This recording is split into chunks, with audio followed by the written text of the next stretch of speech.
Good evening, everybody. Welcome to Feed Scarborough's annual summit, first and hopefully annual summit.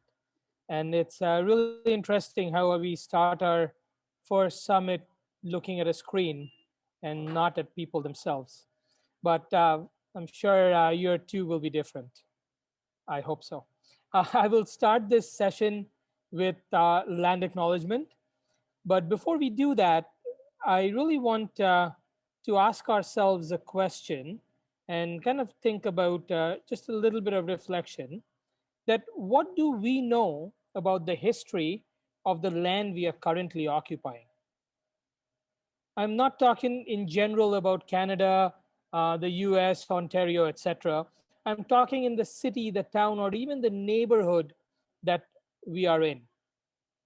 I'll reflect. I'll let you reflect on this. And if you're not sure, I sincerely encourage you to do some research on this. Knowledge and realization is the first step to reconciliation. I was lucky enough, since I came up with this thought, I was lucky enough to do some research myself about regarding the neighborhood that I'm in, and I was really fascinated. It's for over 10,000 years, humans have occupied the area that is now called Scarborough. And for more than 97% of that time, the First Nations were in sole possession of the region, with a long succession of different indigenous groups living there. Only in the last 400 years or so have there been a non-native presence. The evidence of archaeological remains in this area has been tremendous despite the destruction caused by farmers' plows and developers' bulldozers. A wide range of archaeological remains exist in Scarborough, especially in the Rouge River Valley and Highland Creek area. There was a lot of remains that we saw from the Iroquois way in 1250 to 1330 AD. It's so fantastic. Throughout this process, I uncovered People of Scarborough book on almost 300 pages, which is I just can't stop reading it. If anybody of you are able to find it online, certainly read it for a second. The land we are on today is the traditional territory of many nations, including the Mississaugas of the Credit, the Anishinaabeg, the Chippewa, the Haudenosaunee, and the Wendat peoples, and is now home of many diverse First Nations, Inuit, and Métis people. I also acknowledge that Toronto is covered by Treaty 13, signed with the Mississaugas of the Credit, and the Williams Treaties signed by the multiple Mississaugas and Chippewa bands. Thank you again for the time that you are giving us in joining us in this very important conversation. Did you know that 1 in 2 children here lives in poverty? In Toronto, we have the highest child poverty among all the large cities in Canada. 86% of immigrants and non-permanent resident children lives in poverty. In Scarborough Southwest, over 50% are immigrants, and out of that 50% are first-generation immigrants. In Scarborough Southwest, our unemployment rate is close to 30% more than the average of Toronto. Our average household income is over 25% lower than the average household income in Toronto. And talking about inequities all around, just a train track going through Scarborough Southwest divides a community in having a household income of $39,000 a year to $78,000 a year. It's astonishing. 84% of Indigenous families in our community with children are low income and food insecure. These are not just numbers. These are certainly something to think about when we talk about systemic change. As my very dear friend Paul Taylor says, and I'm going to quote him and paraphrase a little bit, people do not experience food insecurity because there isn't enough food in this country or they don't know how to cook. Unfortunately, we have let food become a commodity. And adequate and dignified access to good food is dependent on our income.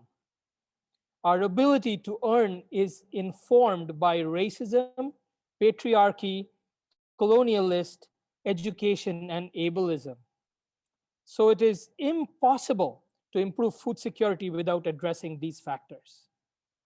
Food is a right in Canada, but we have failed to uphold that in the last 50 years. We cannot just rely on charity to make sure that our communities and our neighbors are food secure.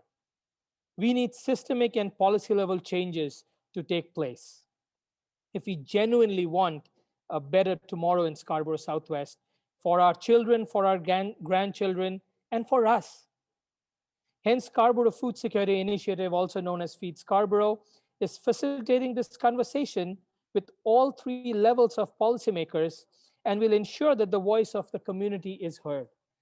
It is such an important conversation, and especially about the community we love, we live in, because we all have to work together to make this community a better place.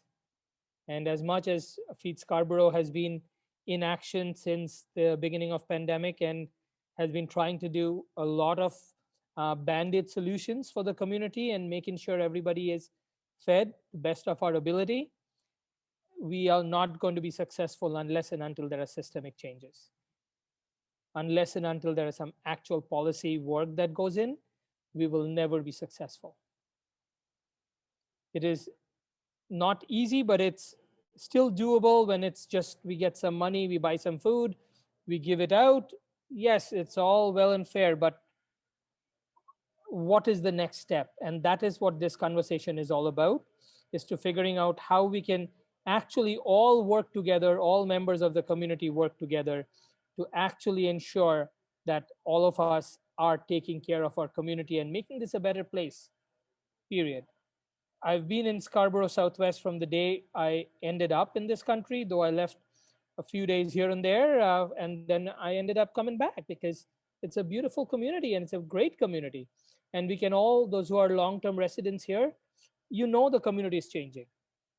You can see that our community is changing.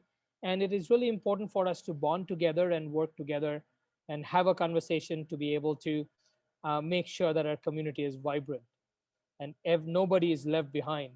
And I'm quoting my daughter because she quotes trolls all the time, saying, "Daddy, nobody should be left behind." And I say the same, that in our community, nobody should be uh, left behind. And the only way we can do it is when we all come together and question.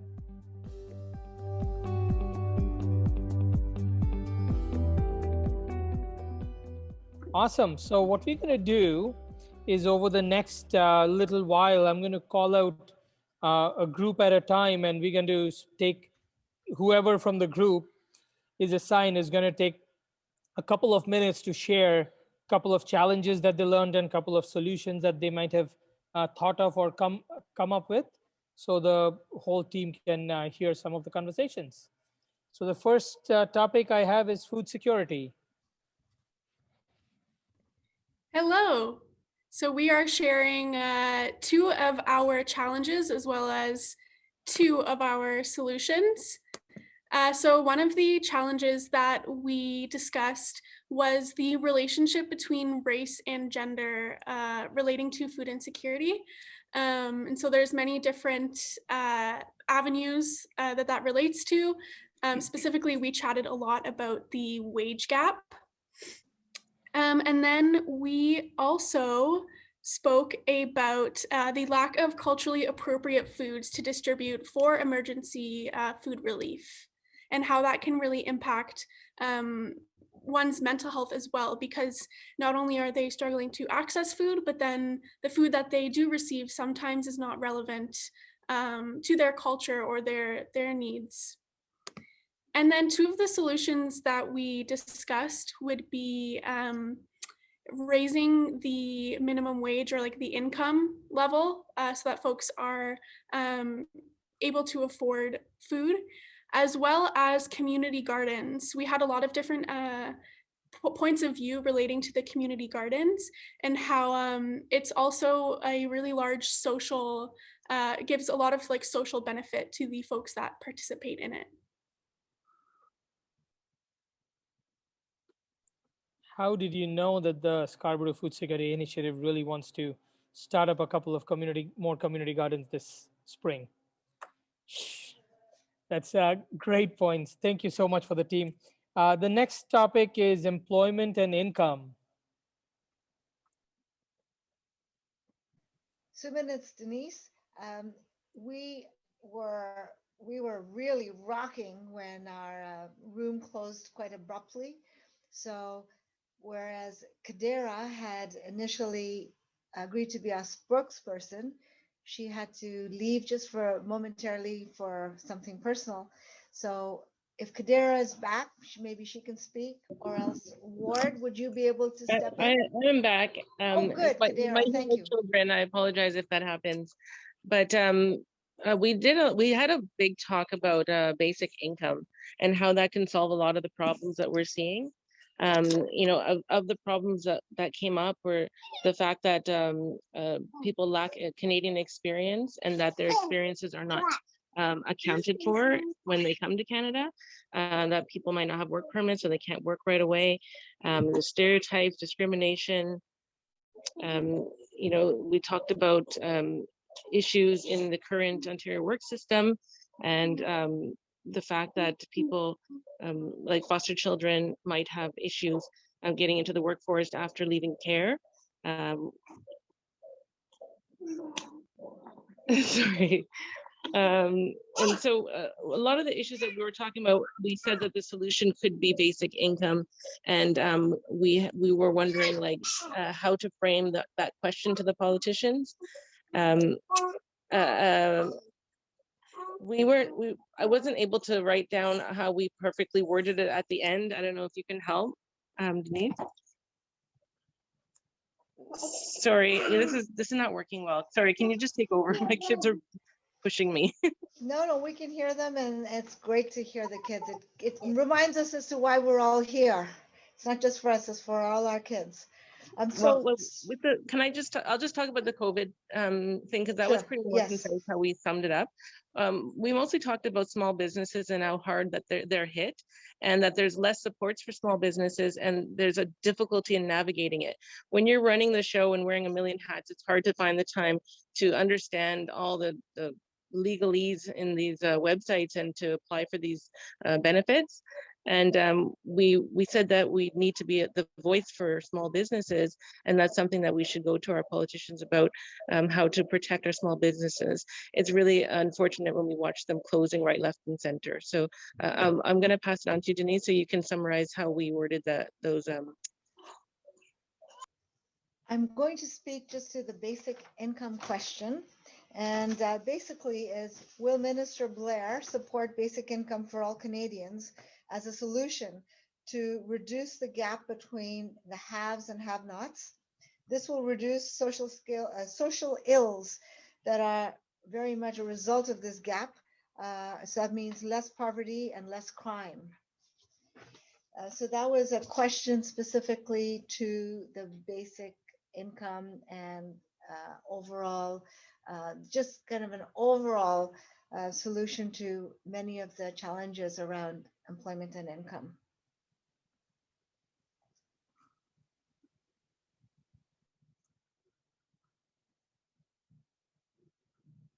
That's absolutely amazing, and that's a very valid question. I love how you're actually setting up directly to ask the right person. That's amazing. The next topic on my list is education. Hi, everyone. We were the education group, and we talked about challenges related during COVID and systemic issues. The challenges during COVID, we found obviously the virtual learning and the impact that's having with our children right now, and also how that's affecting food, since a lot of children depend on the snack programs. So we wanted to, we looked into the data collected that shows what the barriers are, patterns that are evident with people of color, and not having the same access to learning programs, services, and opportunities. And that's something that we found was systemic. And some solutions we thought that would help is food literacy programs in schools, and not only in public schools and secondary schools, but in post-secondary. We found that they need to really be integrated and to be taught throughout all 3 levels. And based off of that, we wanted to ask the questions, how can the food literacy be woven into our school systems, whether that's learning cooking skills, nutrition, indoor, outdoor, composting food related knowledge, and building capacity, and food waste as well. So some of the questions that we wanted to ask was that, and also with tuition, we noticed that a lot of people had barriers towards getting that post-secondary tuition, and they couldn't grow in their lives and have better jobs for that because they couldn't afford it. So we wanted to ask our political leaders what could be done about subsidizing or having free tuition depending on household income.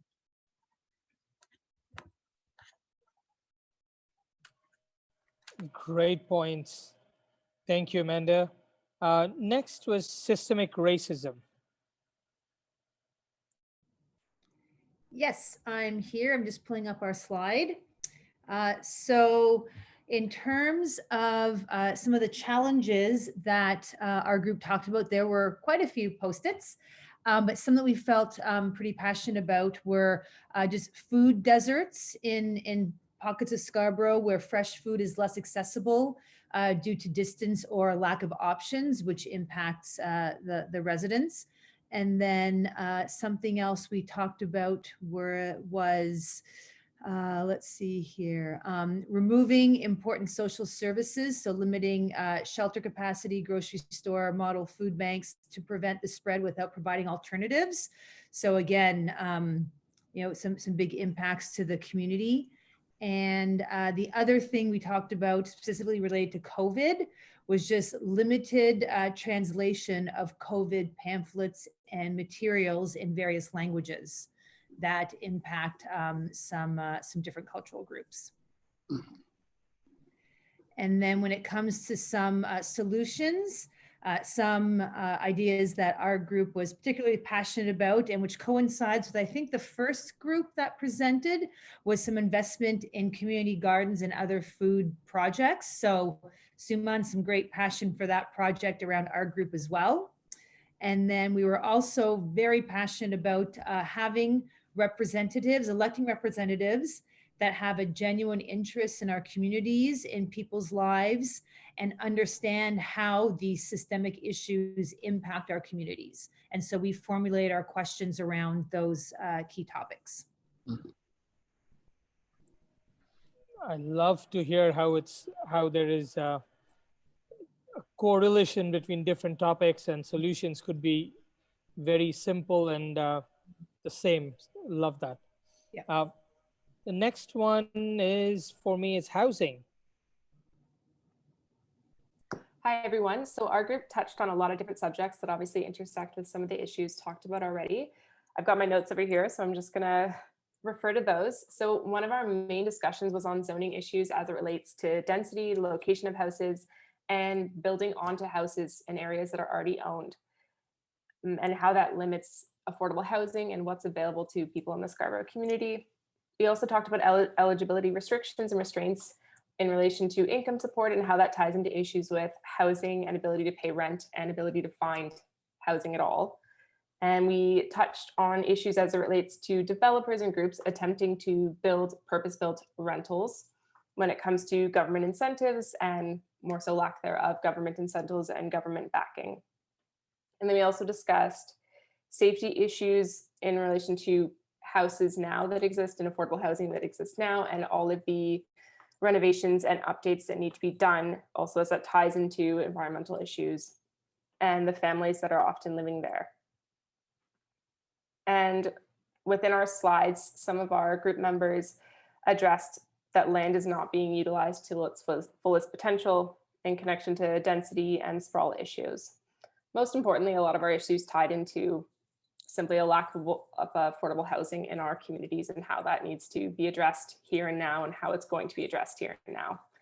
For our solutions, we mostly discussed challenges and kind of briefly touched on solutions and what those would look like. And we did tie solutions into our questions, and I'm going to post those in the group now just so my group sees it, because we got really cut off at the end there. It was all really coming together quick. But some of our solutions connected to zoning issues and relaxing those and changing those. And it also connected to government incentives and financial backings for groups trying to develop affordable housing in our communities. Absolutely amazing, Kelsey. Thank you very much. The next topic is youth support. Hi, can everyone hear me? Yeah, perfect. So we talked again, similar to other groups, we covered a range of different issues. Some of the systemic issues that we touched on were lack of paid opportunities for young people in employment, and we specifically talked about in agriculture and growing their own food related to food security. We talked about the disconnect between agencies who support youth with youth that actually need support, and a lack of flexibility from these agencies around, funding limitations, not allowing them to respond to the urgent needs that are emerging in the community. And then in terms of challenges during COVID-19, we talked a lot about digital equity or the digital divide. So this huge switch to services, everything happening virtually without much consideration for people who don't have virtual access, internet access, digital literacy, language barriers, all those types of things. And then also considerations for space. So being stuck in spaces together 24/7, there's a lack of privacy for young people when they're accessing, supports that they might need, such as therapy or, just having a private conversation with peers. So just considering how being stuck in the same space can create issues, even, things with family dynamics, potential for abuse and those kinds of things as well. And then some of the solutions that we talked about, again, a range of things came up, but I'll just share a couple really quickly in the interest of time. One thing that was highlighted was a Wi-Fi pilot that's happening with the City of Toronto and TCHC to help get more people access to the internet so that that virtual divide is lessened. And another thing that was highlighted was through Feed Scarborough, which I think is a future initiative, but looking at the commercial kitchen, so training opportunities, culinary skills for young people to build up that skill set for them. And the last thing I'll highlight was making sure that young people are a part of the solutions that are being developed. They're part of the design and the creation process so that their voices, their perspectives, their priorities are centered in that work. Thanks, Steph. And yeah, you touched a chord in my heart with your commercial kitchen point. And trust me, everybody, this wasn't coached at all. But I do want to say that in a very good way, and I think this will come up in the second part of our conversation, that we have already raised almost 70% of our funds that we need to build a commercial kitchen. We will do another campaign very soon to raise that last 30%. And hopefully by spring, we will have a great commercial kitchen where we can actually train youth in a very good way. So that brings me to the next topic, mental health, addiction, and food access. Hello, everyone. My name's Alec. I'm a student at Centennial College doing my placement with food security Scarborough. And oh yeah, but it's black. It doesn't work. Okay. So our group came up with a few challenges that relates to addiction and mental health. So for the first challenge, we came up that around addiction, there's a lot of stigma. And with that stigma comes a huge barrier to food access. It's either because people feel like they're being stigmatized at grocery stores, or it could be anywhere really. So that's a big problem. Our second challenge is when someone is in active addiction, their time is usually spent seeking, using, or in withdrawal. Their money is spent on drugs and not food. So I think that's a big situation because people can't afford to do both. And when you're struggling with an addiction or mental health issues, food isn't necessarily a priority. For the last one, when your people's mental health is poor, you often can't leave home. You're either isolated, you can't tolerate crowds, rules, authority figures.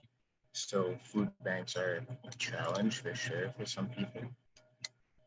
And the solutions that we came up with would be to fight stigma as a community and normalize addiction and mental health coping strategies.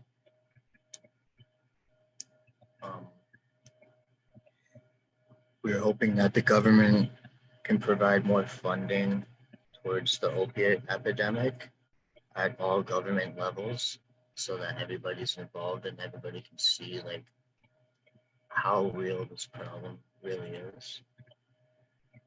And the last solution is develop coordinated outreach services with mental health, addiction, and food components. So we need more services and more just community involvement and more like understanding, like, so everybody's on the same page. I think that's it. Good job, Alec. Thank you. That's amazing, Alec. Thank you very much.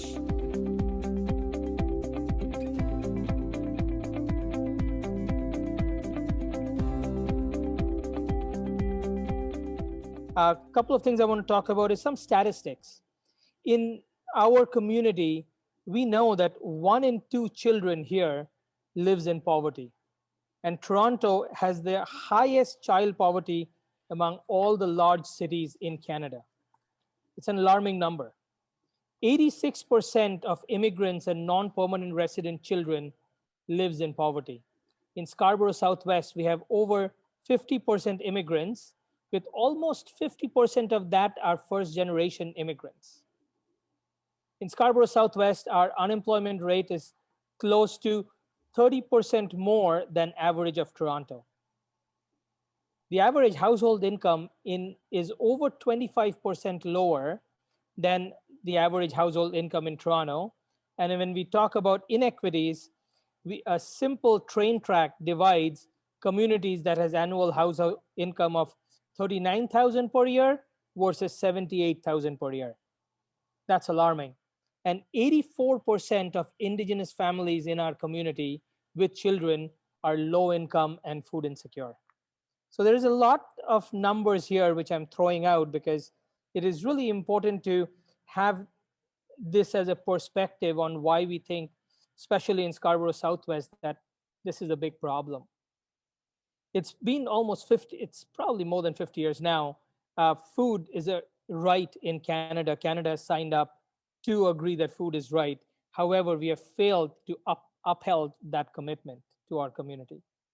And as I always say, that having access to food is not a charity, it's not a food issue. There is a lot of elements to it. So we will, when we have our conversation, our group will actually, we have selected 7 topics and we're going to talk about that. But before we do that, I want to introduce our main guests for this evening. Councillor Gary Crawford. I'm sure everybody here knows him, but I'm still going to say the blurb that I have about him. He's the chair of the Budget Committee for the City of Toronto. Gary has also served on a myriad of other committees, including Planning and Growth, Economic Development, and the Executive Committee for the Mayor. Previous to City Council, Gary served 7 years as a trustee for the Toronto District School Board. Gary, I'm really thankful and happy that you could find some time to be with us today. Welcome, Gary. Thank you very much, Suman. And I just want to, number one, congratulate you on the summit. I think I heard somebody say we should be doing this every year. I agree. I think that's a good opportunity for, all of us, on the political side, on every other side, to sit down and have this conversation. It needs to be more than once a year, but if we can do once a year in this sort of format, I think it's good. So good on you for organizing this and just all the work that you have been doing in Scarborough Southwest over the last number of years. It's your tenacity and your drive to get things done, I think, has made a big difference. So again, I want to thank you. and of course, everyone here, and Dolly, and I know Bill's going to be a little bit late.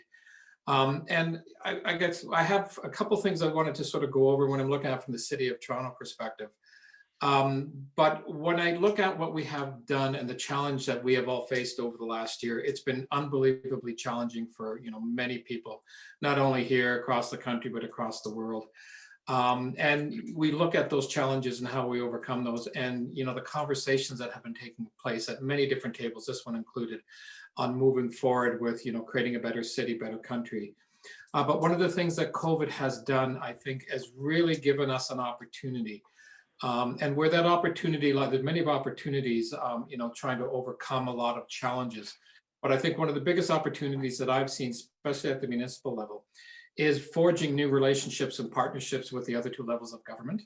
As you could appreciate, when we were going through COVID, the city was challenged just like many other municipalities where, in 2020, we needed $1.9 billion from the other two levels of government just for us to keep our lights on and be able to provide the services that we needed.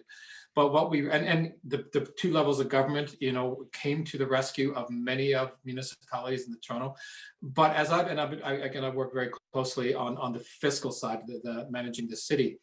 But what we realized, and what the conversations, not only myself, but the mayor and our city manager and staff, are where are the opportunities to forge those better, stronger relationships with the other levels of government. Because in many respects, when we're looking at food insecurity, when we're looking at poverty and injustice and inequity and all of that, we can do so much as a city, but where the partnerships occur is on the federal, provincial level, where they can really support us on a financial level. We saw that through COVID. If it was, again, city has to balance its budget every year, so we don't have the flexibility to incur debt, to have more funds where the other two levels did. And I think that ability and to continue that conversation moving forward from the city's perspective is, from my perspective, critical, because there are inequalities built into just our financial structures of how cities work. So I think that's one of the bigger opportunities I have seen getting out and moving into COVID. And when we get into the detail of what does that mean, the sort of investments that we need to be doing, I think that's critical. And one good example on housing, I'll talk a bit about housing in a minute, but when we're looking at Toronto community housing and the challenges we've had in just maintaining the state of good repair, we've been working very closely with the province, and Minister Blair and I have been involved in looking at investing in housing, investing in Toronto community housing. And there's been a huge partnership where, for the first time in probably 20 years, the state of good repair for our Toronto community housing buildings all across the city in 10 years, actually in about 5 years, will be up to where it's done. So we've invested, I think it's over $2 billion, $2.5, close to $3 billion in Toronto community housing because of the partnerships that we forged. So there's a huge opportunity to look at more. And what doesn't, when I'm looking at the conversations and the partnerships, and I think it's more the symbolism of who is talking tonight. When you look at, municipal, federal, and provincial representatives, we all represent different parties. On I'm more progressive conservative, you have NDP and you have Liberal. But what's important is we all work well together. We all are reflecting the needs in our own Scarborough Southwest, but the idea that we collectively work together as best we can. We have political differences, we get that, but I look at more of those, venturing into those sort of partnerships. So that's kind of, from Scarborough South's perspective, I enjoy the fact that I'm working with, two representatives on that. So I'm just going to go over quickly, I guess, some of the areas from the city's perspective where I think, what the city has been doing, what we need to be doing more of, and again, opening up the conversation. But when you're looking with COVID, on the city side, again, where we were challenged initially, as many municipalities, is our just ability, our cash flows dropped considerably. So our ability to put in lots of dollars to help support some of the challenges that people were facing were limited. Hence, we got a lot of support from the other two levels. But we did smaller things. I think when we're looking at, we had an investment fund, it was $5.1 million. That's not a lot of money when you're looking at in bigger context, but we looked at partnerships, and I noticed that Neil is on the line with from the Daily Food Bank, working and facilitating the kind of partnerships that have to happen around the city. And I know, Suman, you've been involved very much in that. But again, when we're looking at, bringing 16,000 households together, doing 12 emergency food banks where we opened up our libraries to assist. And again, we redeployed hundreds, if not thousands of people around the city to look at, priority areas of the city. Again, we couldn't write the big checks, but we looked at how can we be supporting as a city, and I think we did a reasonably good job. One of the things that came out of the TOR report, which is the Toronto Recovery and Rebuild report, was to look at, when you're looking at a neighborhood food hub model, similar to Access Point on the Danforth, where we look at the food supply chains, distribution methods, vulnerable and racialized communities, and creating that effective sort of streamlined sort of service. Suman, you're the classic example, but again, looking at that and working with a lot of our partners, we did. I won't touch you. Most of you probably online know about the city's poverty 20-year poverty reduction strategy that we've been working on over the last, I believe it is about 4 years or so, 4 or 5 years now. And we're investing at this point a little over $200 million annually into that. So again, it's sort of that commitment from the city side to really look at, what are we doing to try to help and support, housing, poverty and all that. So we do that. But again, we are limited to what we can do. It's the supports from the other two levels of governments that can only increase that. But a couple areas I want to focus on more, and when I'm looking at on the Scarborough Southwest side, where I think we are, excelling from the city, and that really has more to do with housing and affordable housing.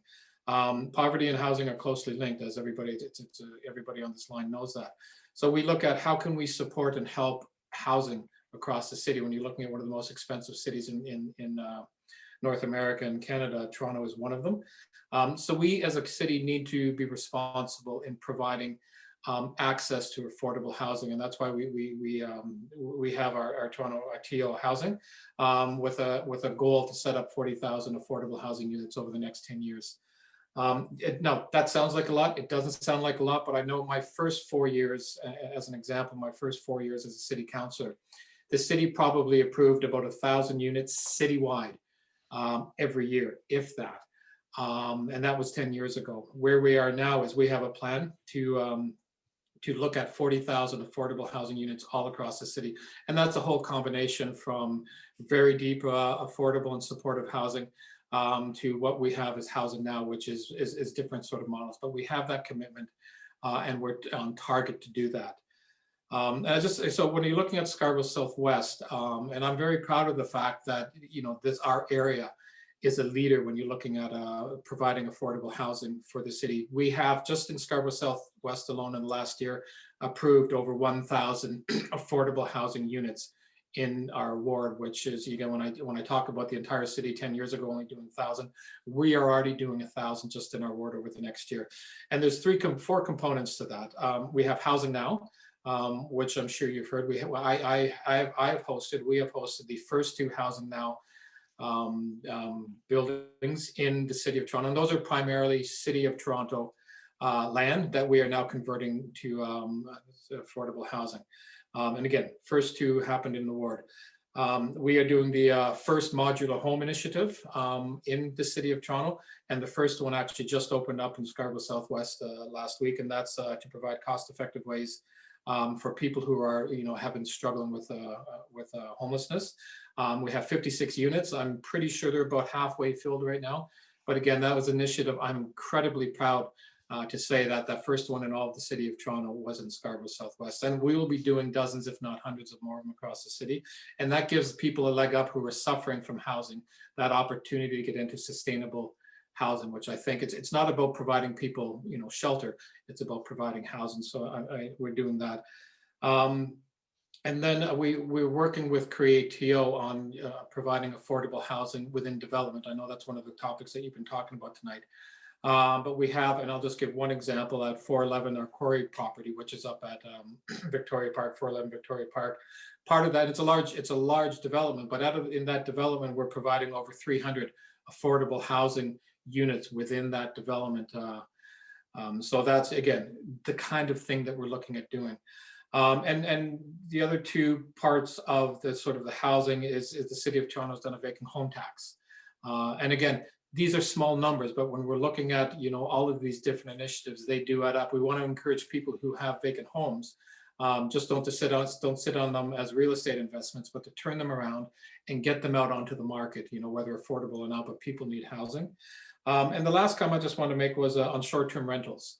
Again, that was an initiative we did a number of years ago. It was really to sort of hone in our the challenges we've been having with the Airbnbs. But the policy issue behind that was really looking at, again, how do you turn units back into the housing market? A lot of them would be market, a lot of them would be affordable. But again, the initiatives of trying to ensure that we have more availability for housing, I think, has always been a priority of the City of Toronto. So again, these are just some of the general things the city has been doing. I'm more than open to have some conversations after this, but I just want to give you just a sense of where the city's going. But as I said, what we do at the city level can only be better with stronger relationships with the other two levels of government. Thank you. Thanks a lot, Gary. That was amazing, and it's great to hear so much happening in the city. Our next guest is our MPP Doly Begum, and I'm sure everybody knows her as well, but just to give a little bit intro about her, she's the NDP member of the Provincial Parliament and official opposition critic for Citizenship, Foreign Credentials, and Immigration Services. Doly was elected in the Ontario legislation in June 2018 and is the first Canadian of Bangladeshi origin to hold elected office at any level in Canada. At 29, she was also the youngest New Democrat among the party's caucus. Doly, welcome to our conversation. Good evening, everyone. And as your member of Provincial Parliament for Scarborough Southwest, I just want to say thank you for this opportunity to join this conversation with my federal and municipal colleagues here, and also for organizing this important conversation. Also really nice to see a lot of lovely faces that I haven't seen in person for many, many months. I hope you're all staying well, staying healthy and safe.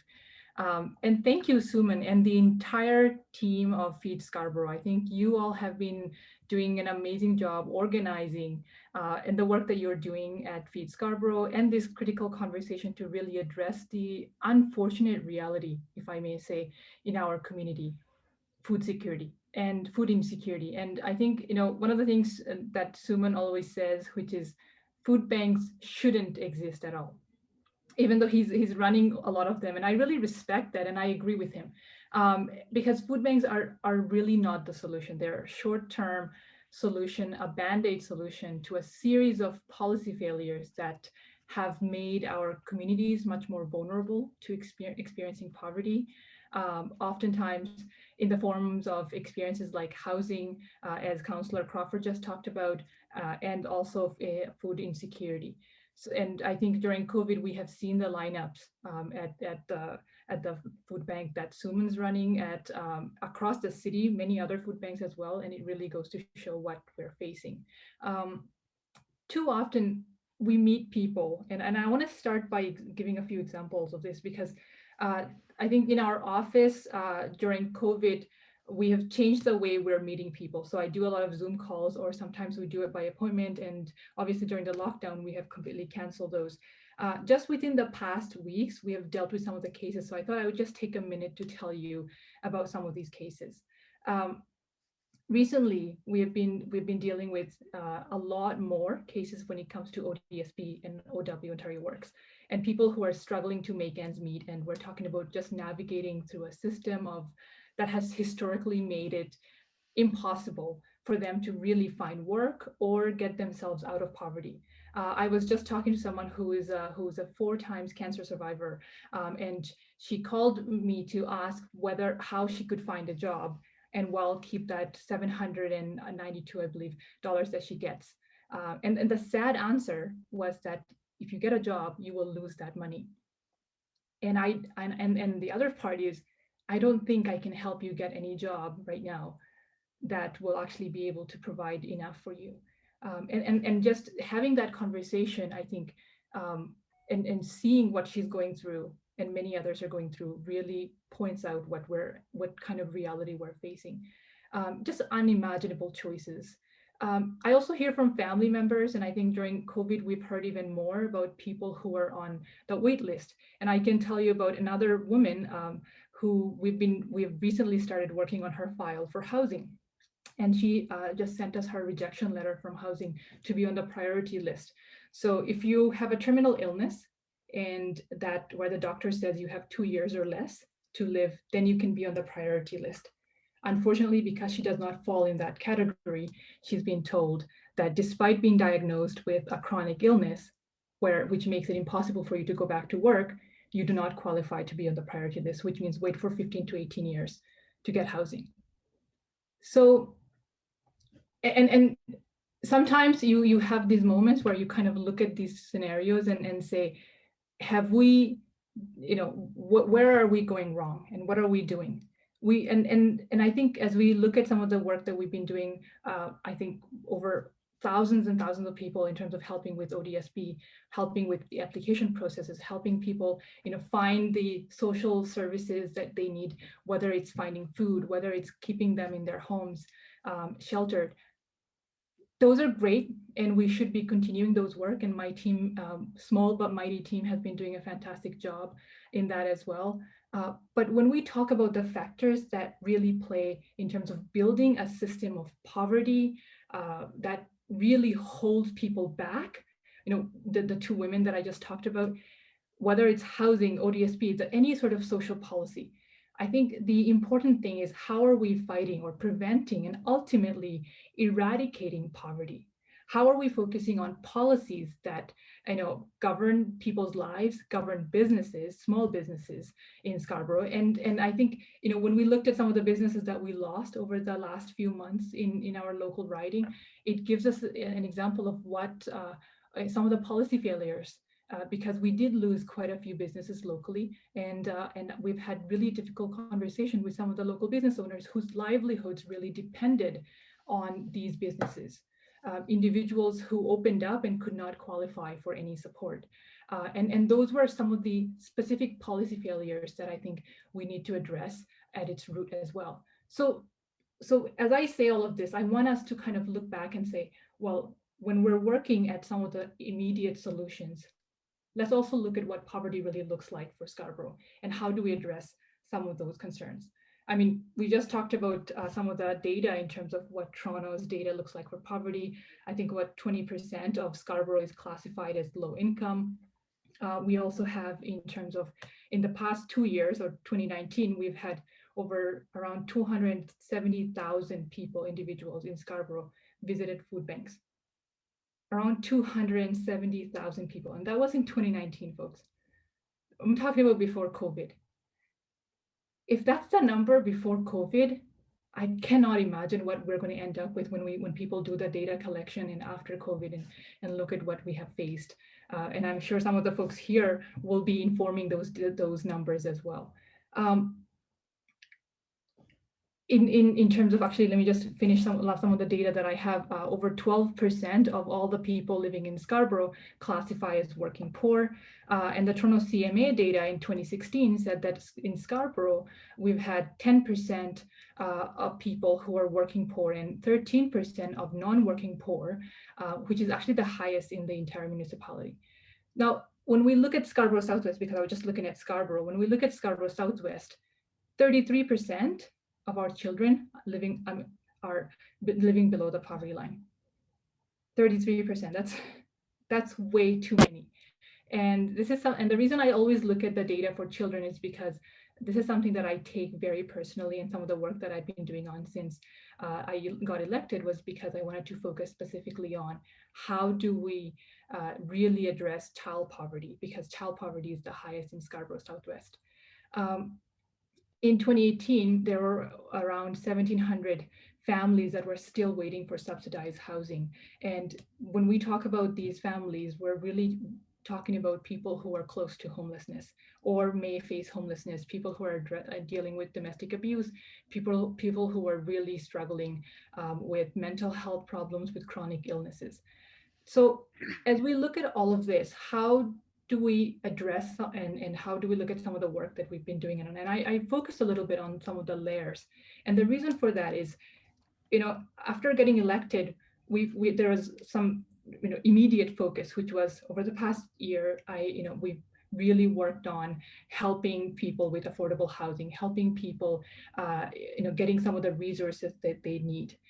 One of the first, I remember, issues that I was fighting in the House about was losing the pilot project, which was really something where people, were focusing on basic minimum income. We also unfortunately lost in terms of the minimum wage. There was, I think that talks a little bit about the way we've focused on poverty and programs that sometimes do not last very long because of government turnovers. So, I mean, some of the work that we have supported in terms of workers or low wage workers across the community by really helping and addressing some of the issues that they face. So when we really look at some of the food insecurity or how we're addressing some of that, the fundamental or the issue that I think we're facing, and I believe that you'll agree with me when I talk about anti-poverty work that goes beyond immediate support. So much of that work needs to be done to address poverty as a result of food insecurity in our community, which is really, for those of us elected representatives, and I think all levels, it's a mixture of both policy and supporting mutual aid initiatives like Feed Scarborough. So one of the short-term immediate support was really, how do we get governments to kind of provide funding for things like charities and food banks, et cetera. But as we look at, and within my capacity as your provincial member, our fight was also making sure that we are making structural changes where possible. And I have stood up for our community in the legislature, really raising some of the issues of affordable housing, really talking about the cycle of poverty. I think when community members reached out during the pandemic, getting evicted or getting threats of eviction, one of the things we were doing was negotiating with property managements. We were actually talking to property managements of different buildings and saying, hey, this is something you cannot do during a pandemic. Not only is this going to cause homelessness and you're going to really take away the roof from somebody's family, you're also causing a public health concern and what it would mean for the pandemic as well. The bigger concern here was that the reality that we're facing with housing as well. And when and I want to go a little bit about the work that I do in my office and the bigger plan that we have, which is in terms of addressing poverty or income and food insecurity, which is really making sure that we're making policies that is not leaving people behind. And I think COVID-19 really exposed some of the gaps in our social policy and the fact that we have historically lacked an anti-poverty lens when we make social policies, when we make any policies in our government. So programs such as ODSP, OW are really good examples of that. And one of the things we recently released that I'm sure you have seen in some of our social media is the Homes You Can Afford plan. And that plan really focuses on building and renovating affordable housing units to ensure that income and economic barriers do not dictate who has access to home. And there's also some specific examples as well in terms of how do we make sure that we have enough for everybody. Scarborough Southwest has a lot of co-op housing, and I'm a huge fan of co-op homes because I think though it's a great example or great model for providing, making fosters community support. People have ownership over it, and it also builds networks.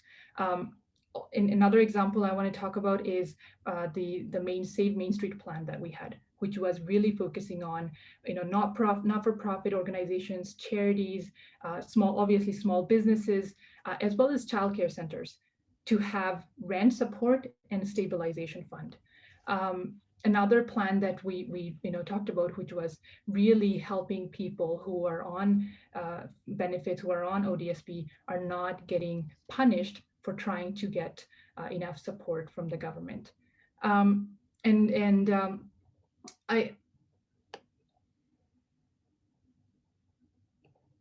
seeing some of the messages sent to me, so I promise I will try to answer everyone after.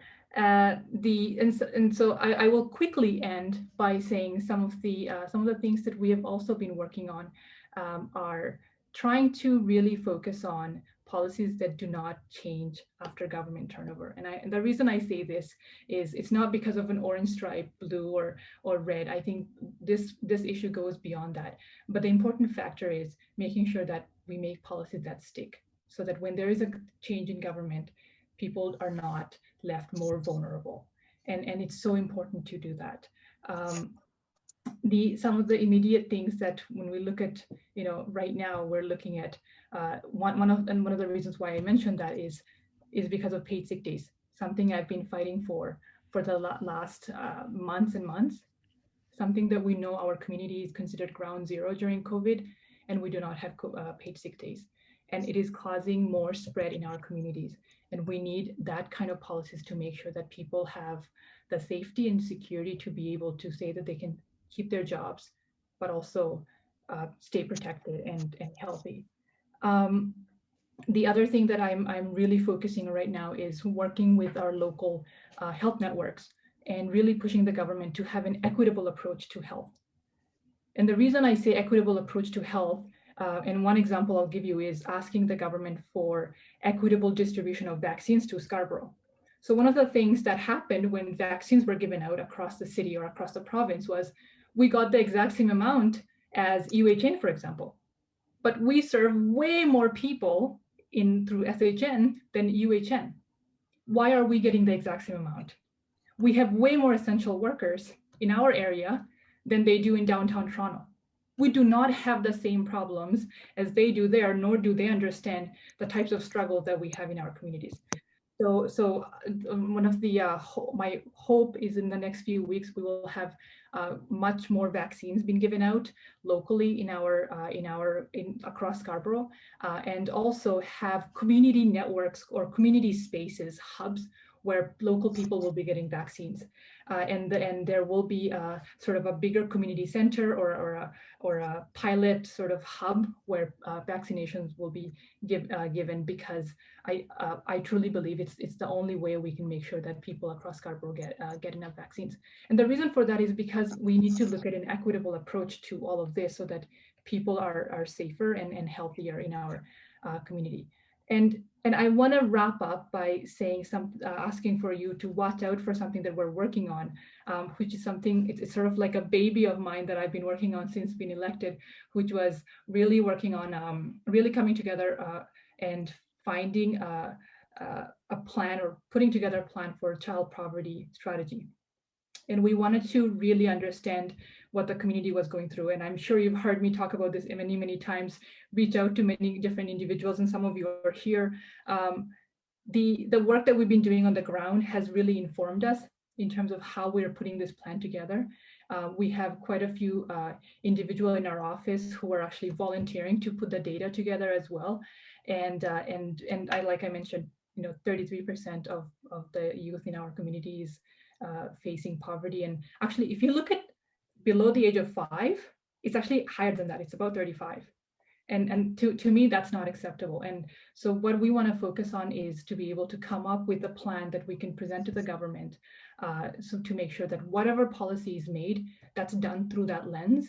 And we do not face a reality where any child has to go hungry. And as someone who knows what it looks like, as the fact that we have kids who may come home from school, and I know during COVID, many are not going to school, but to be able to think that when I go home with my little brother, I might not have enough food to eat, or wait until my neighbor calls me so that maybe, and hope that they will feed me. And I know way too well how that feels like. I think this is something that we can address, and we can do a better job in shaping a better future for our children as well. So I hope you'll watch out for that and actually engage with the work that we do and help us form that better. And I'm happy to share more about that as well. So I'll end here and say thank you for giving me the space and to share with some of the work that I've been doing. So thank you, everyone. Thanks a lot, Dolly, and you're so right. And I'll tell you one quick small story here. And every time I say this, I have tears rolling down my eyes. in April when my 5-year-old was in kindergarten, and I attended one of the online classes. And at the end of the class, the teacher was asking, and in our community, okay, what is the plan for the rest of the day? And everybody was saying stories about how great they're going to go in the backyard and play and things like that. And one child says, oh, this is our lucky day because we're going to go to the food bank and get some food. If a 5-year-old is excited because they're going to go to a food bank to get some food, we as a society have failed them somewhere. So anyways, without much delay, I'm going to welcome our Member of Parliament for Scarborough Southwest, Honourable Bill Blair. He needs no introduction. However, I'm still going to say it. He's the Minister of Public Safety and Emergency Preparedness. Prior to this appointment, Bill served as the Minister of Border Security and Organized Crime Reduction. And before federal politics, everybody knows he has been the Chief of the Toronto Police. Bill, thank you for taking time and coming to us and joining us. Thank you very much, Suman, and I apologize for being a few minutes late. I've been on the phone since 8 o'clock this morning, speaking to various community groups from right across the country, but the great privilege of my day is the opportunity to speak to the people of Scarborough Southwest. I'm really grateful, and I'm quite honored to have the opportunity to join both Gary and Doly to that. I think one of the strengths of Scarborough Southwest is that all three orders of government are well represented by people who work very collaboratively together, and the color of the sweater that we wear is nowhere near as important as our service to the people of Scarborough Southwest. And it's a very collaborative relationship, and I think we all collectively do our best to serve each other, to serve our communities. And so I'm very grateful for that. I'll take the opportunity right at the outset to thank you and all of the people that work with Feed Scarborough and the Scarborough Food Security Initiative that you've undertaken. It's an extraordinary bit of work that you do. I'm very grateful for your leadership in the community and the service that you provide. I want to talk a little bit in the brief time that's afforded to me to talk about some of the things that we have been doing. Many of the things that I've been most active with in the last year have been direct response to the COVID situation, the pandemic in the country. The Prime Minister established a working group, a COVID committee, as you will, with 7 or 8 of the cabinet ministers, and I have served on that. Frankly, we meet several times a week, and I've been involved in a number of the responses that the government's put forward.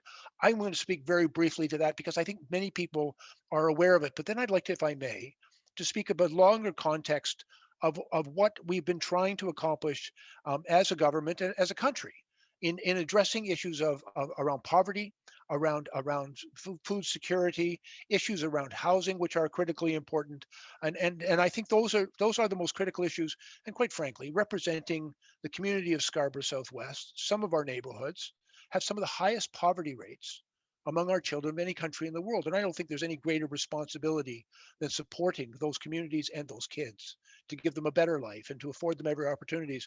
And when you tell a heartbreaking story, Suman, as you did, about a 5-year-old child who's excited about going to the food bank, I think we can all agree that in a perfect world, there would be no need for food banks.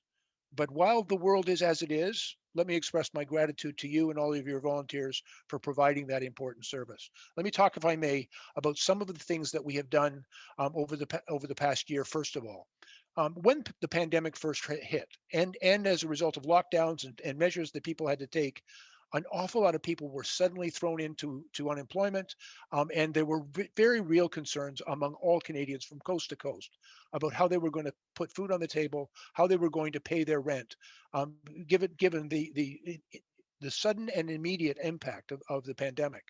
And so I will tell you, in the discussion we were having in Ottawa, we decided to simply go fast, because Canadians needed our help. And so we introduced the CERB, which is, it's an acronym, but it essentially is the Canada Emergency Response Benefit, where we put money out the door as quickly as possible and into the hands of Canadians simply because they needed it. They needed it to pay the rent, to buy food, and to continue to live and survive. 8.9 million Canadians receive that benefit, and it was important to them. So let me talk about what that means in Scarborough Southwest. About 40,000 families received that benefit in Scarborough Southwest. It was impactful, it was meaningful, and it was immediate. We also were able to provide supports for wage subsidies, because for companies that wanted to continue to pay their employees, we wanted to support them. You know, initially we thought if we just provided 10% wage subsidy, that would be sufficient. We learned very quickly within a couple of weeks, it wasn't nearly enough. And so we provided a wage subsidy of some 75% of the wages so that companies could keep opening. And I've had the opportunity to go around and visit some of those companies in Scarborough. And when you go in, and we're all wearing masks and appropriately socially distanced, but there are people in there working, and they're earning their wages, keeping those companies afloat, and we're assisting to keep those monies going. There has been a number of other significant initiatives that we've continued to put money out, people for disabled Canadians, money for seniors. There's been another number of very important issues. I don't want to sort of go through the menu of that, because I'd like to take the time, if I may, to talk about some of the very important initiatives that we are undertaking as a country, and that we do very much in collaboration with our municipal and our provincial partners. There are times when those relationships can be challenging. Although I must say, and I want to take the opportunity to thank Gary, particularly for the city's outreach. Between the mayor and our budget chief, they have been extraordinary partners for us to work with in a number of important initiatives. And I'd like to review some of them. One of the things that we undertook back in 2015 when we first formed government was a poverty reduction strategy. And it was our intent to lift 1 million Canadians out of poverty as our target. I will tell you that we were able to meet that target 3 years ahead of schedule. And we did it by significantly reducing the taxes and that poor people were paying, by increasing the taxes on the wealthy, and by investing very significantly in communities. One of the tools that we used to do that, which was very effective and I know has been impactful, was the Canada Child Benefit. And I think as a program, there has been nothing more impactful of anything our government has done to lift people out of poverty. And in that, we decided to send substantially more money to families that needed the money, and frankly, substantially less to those who did not require it. So instead of sending the same amount of money as in a universal payment to all families, including those that were earning millions of dollars, we focused our limited resources on those families that needed it most. And that resulted in 334,000 kids being lifted above the poverty line. It was particularly impactful in our community. And so those types of measures are important, and we're going to continue to, we've increased the amount of the Canada Child Benefit a number of times. I think it's a really important investment, and we're going to continue to make it. Gary mentioned the National Housing Strategy. You know, there's a number of things that we're also doing in the National Housing Strategy, and of course the role of the federal government is to make funding available to the other orders of government, the province and the City of Toronto. And I want to take the opportunity to mention what an important partner the City of Toronto has been. Gary's already mentioned the modular housing initiative down on Macy Avenue in Scarborough. That was as a result of our rapid housing initiative, where we announced we were putting $1 billion into building 33,000, now permanent affordable housing units. And the very first place we were able to do that was in Scarborough Southwest. And that's a point of pride, I think it certainly is for me and for all of us. And it wouldn't have happened without the collaboration of all three orders of government in making this work. And so I think that does demonstrate a united commitment to make a difference. We've also, through the National Housing Strategy, and I remember making this announcement with Gary and Doly about a year and a half ago when we could all stand together, $1.2 billion. And that was to renovate and make more livable over 50,000 housing units in the City of Toronto, in Toronto community housing. You know, many of those places have not had new windows, new HVAC systems, or new upgrades for almost 50 years. And frankly, a lot of Torontonians and a lot of Scarborough Southwest citizens live in those housing. And so we've brought money in that's going to result in upgrading and renovating those properties to make them more livable, frankly, much better places to live. And that's important. I want to speak very briefly, if I can, about some of our support for the Emergency Food Security Fund. And we've been very blessed in Scarborough Southwest in that we have found one of the most effective partners anywhere in the country. And I want to acknowledge Suman's strong advocacy and excellent work. And although we can always do better, We have, through a number of different funding initiatives and through his strong advocacy, been able to provide some funding support to Suman, and I look forward to his continuing advocacy for that. As I've mentioned, we've also made some significant investments, not just through the pandemic, but also in helping lift seniors out of poverty and improving both their rent and their housing and food situations, and also support for persons with disabilities. I'm going to end it there because, frankly, I didn't want to come on this evening and just talk about federal funding initiatives.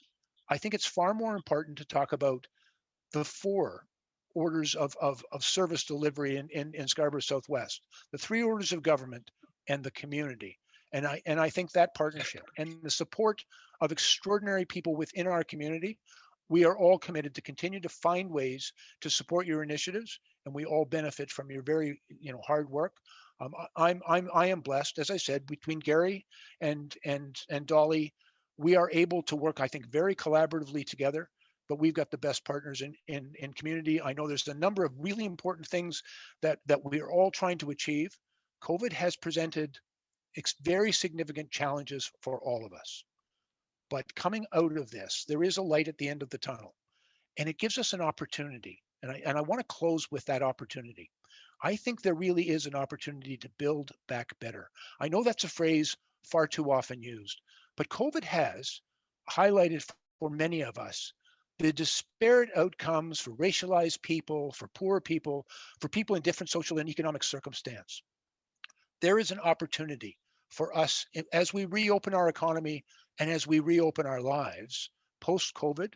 There is a real opportunity for us to redress many of the systemic and structural deficiencies that result in those disparities in income, in housing, in opportunity. And we can begin to make a difference. There is before us, I think, a great opportunity as we emerge from the very challenging times of COVID to make a better Scarborough Southwest for all of our citizens. And I am committed, and I know my colleagues are committed, to continue to work with all of you to make that happen. So thank you very much for the opportunity to speak. And like my colleagues, I'll happily make myself available for any questions people may have. Thank you very much, Mr. Blair. As you're absolutely correct. And as I tell my team, nothing should go back to normal. Normal wasn't working. If we go back to the way things were, we will have lost the lesson. So yes, building back better is the way that we all think about. So in the interest of time, what I'm going to do is I'm going to ask the groups, I'm going to call them out. And if we can have your first priority questions, and then if we can have time to go to the second round, we will. So if you can identify who you are and which elected official is the question geared towards, and we can take it from there. So the first one I have on my list is team income.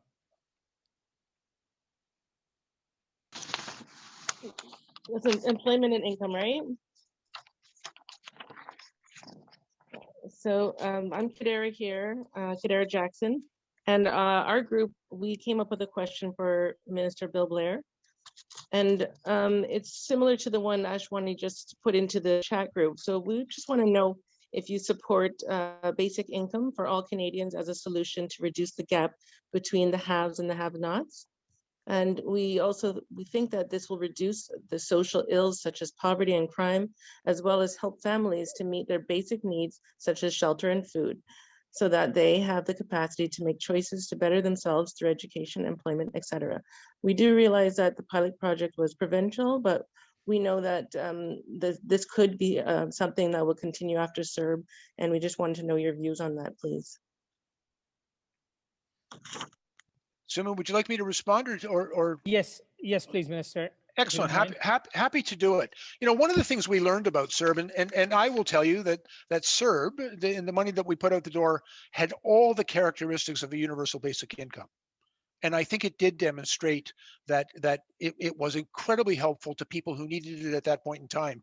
But I would also point out that although we prioritize getting money out the door quickly, we also recognize that there are different segments of our community that have different needs and therefore require different levels of support. That's why, in addition to the CERB, we've also, as I mentioned, did the wage subsidy, the New Canada Recovery Benefit. We've looked at a number of different ways in which we can support people. I will tell you, it's a very lively conversation at the federal government, in the federal level, and around the cabinet table about what we can learn and apply from our experience with CERB. I think there is a great deal of evidence now available to us about the utility of universal basic income. And I also think that there are a range of suite of supports that are also part of that discussion that needs to take place. And so I will tell you my general impression about the effectiveness of the CERB payment at a time when Canadians needed it the most. I think it gave us a lot of evidence about the value of universal basic income. There is a great deal of work to do to actually get us to an implementable program, but I think there is a lot of good energy and motivation behind that intent. Amazing. Thank you, Mr. Blair. My next group on my list is the housing.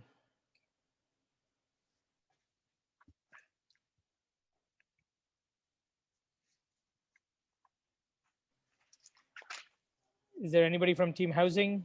Yes, sorry, Steve, if you wanted to take the lead on that question, but if... Okay, I'm ready to go.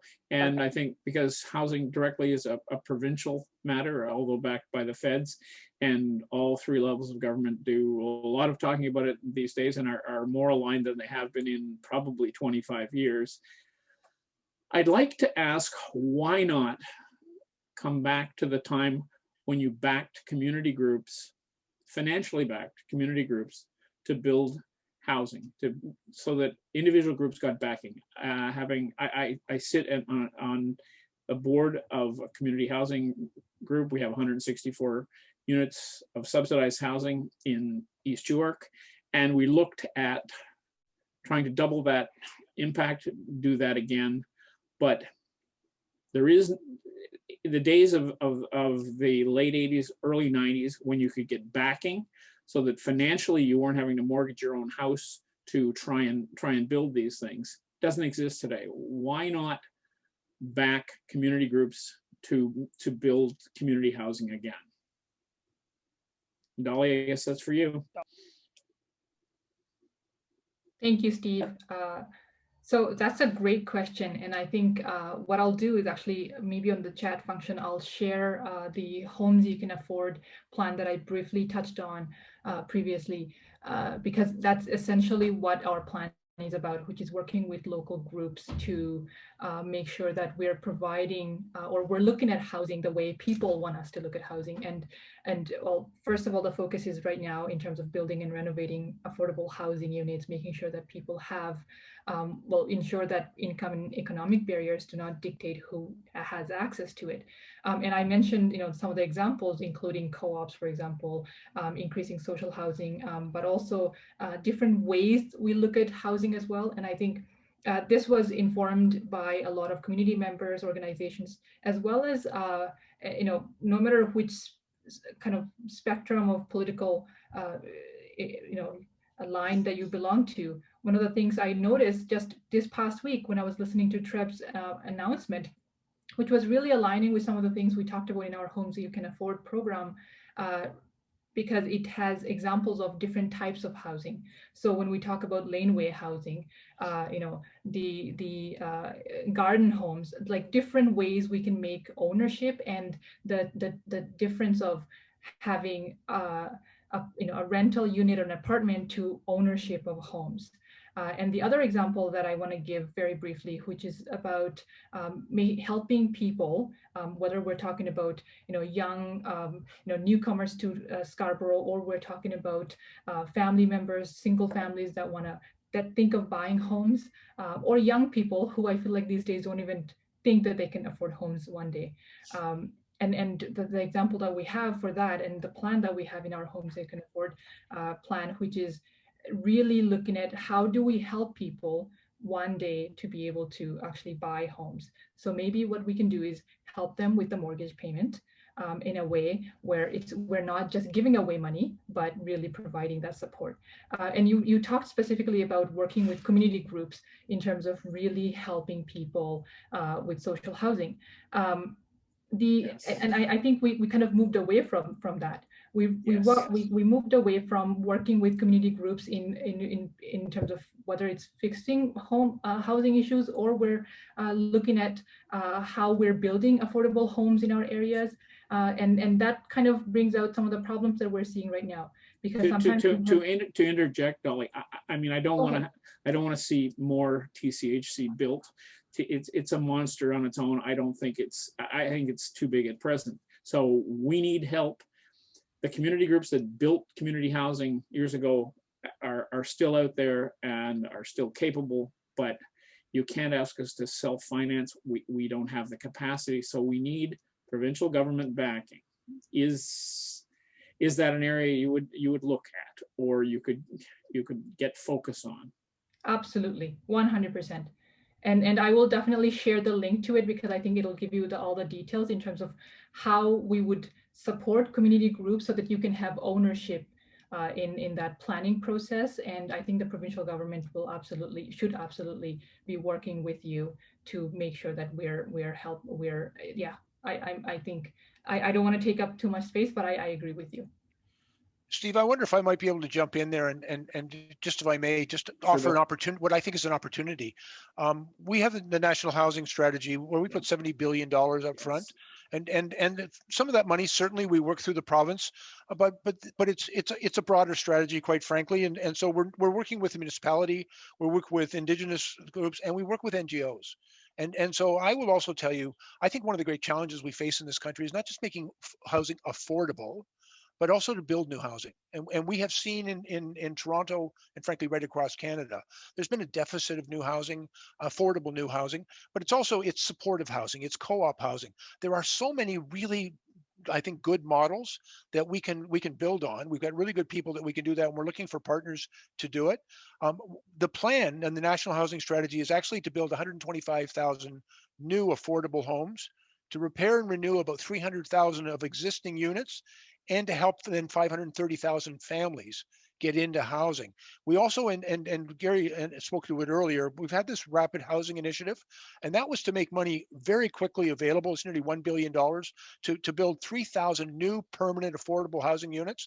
The Macy housing, modular housing is an example of that, but that's also an opportunity. And so I think all orders of government have this responsibility, but I'm with you as well. I don't think we can rely just on developers, or like the big developers, or even governments to build affordable housing. There are really good NGOs, community organizations, a lot of different housing models that we can build on. And if I may, Steve, I think, in better answer to your question, I would connect you with Adam Vaughan from our government. He's an incredible housing advocate, parliamentary secretary to Minister Ahmed Hussein, who's overseeing that program. And if we can connect you with some of their programming, I think it might help. Awesome, thank you. Steve, we just have the link. Actually, someone just posted on the chat function as well for you, Steve. Awesome, thank you, Dolly, and thank you, Minister Blair, for jumping in on that. My next topic is food security, team food security. Hi, yes, our questions can be directed to MPP Dolly. Ontario Living Wage Network suggests that based on basic income expenses in Toronto, folks are required a pay rate of $22 to survive. So does your government have plans to raise the current $14 to a livable wage?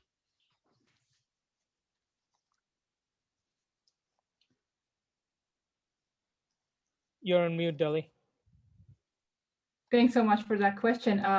That's a great question. It's one of the things I briefly touched on as well before, which was making sure that, well, first of all, I think one of the issues we noticed in the previous years, which was that we didn't have minimum wage increasing throughout the years.